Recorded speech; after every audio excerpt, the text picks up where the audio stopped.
नमस्कार, मेरा नाम संदेश बाबूराव तांबे, बीएड प्रथम वर्ष, कचेरी क्रमांक 47। आज मैं आपको हिंदी दिवस के इस शुभ अवसर पर हिंदी भाषा का महत्व बताने वाला हूँ।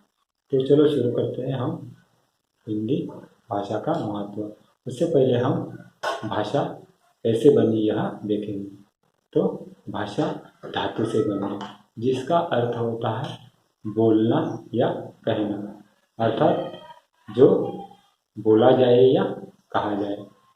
भाषा मनुष्य के उच्चारण अवयवों से उच्चारित यादृच्छिक ध्वनि प्रतीकों की वह सार्थक व्यवस्था है जिसे एक भाषिक समुदाय का सदस्य अपनी भावनाओं को बोलकर या कहकर अभिव्यक्त करता है। उसे हम क्या कहते हैं? भाषा कहते हैं। तो अभी भाषा की उत्पत्ति कैसे हुई यह हम देखेंगे। सन 1000 के आसपास अपभ्रंश के अलग अलग रूपों से आधुनिक भारतीय आर्य भाषाओं का जन्म हुआ। शोरसेनी अपभ्रंश के पश्चिमी रूप से हिंदी भाषा की उत्पत्ति हुई। अभी हम देखेंगे हिंदी को राज्य भाषा का दर्जा कब दिया गया। जिस भाषा में किसी देश का राज्यकाज चलता है उसे देश की राज्य भाषा कहते हैं। इस भाषा में शासन के सभी व्यवहार, ज्ञान विज्ञान के सभी शाखाओं का कार्य होता है।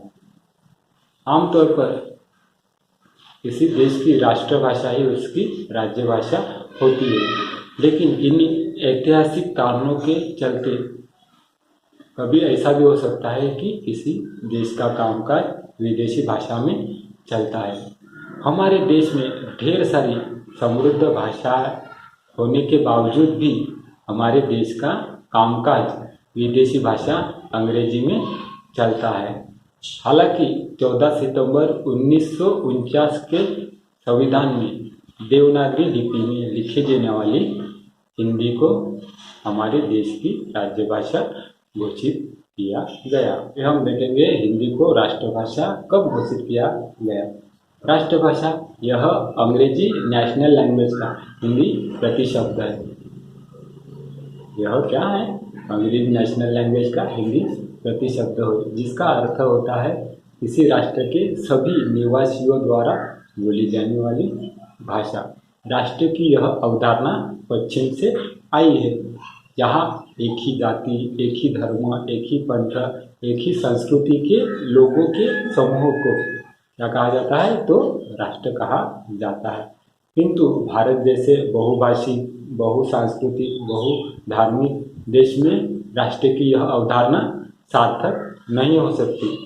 राष्ट्रभाषा का मुद्दा भावनात्मक अधिक है। जहाँ मराठी, बांग्ला, तमिल, कन्नड़ जैसी हजारों साल पुरानी समृद्ध भाषाएं हैं, वहाँ अकेली हिंदी राष्ट्रभाषा नहीं घोषित की जा सकती। किंतु आज़ादी की लड़ाई के समय में हिंदी ने लगभग 100 सालों तक महत्वपूर्ण भूमिका निभाई।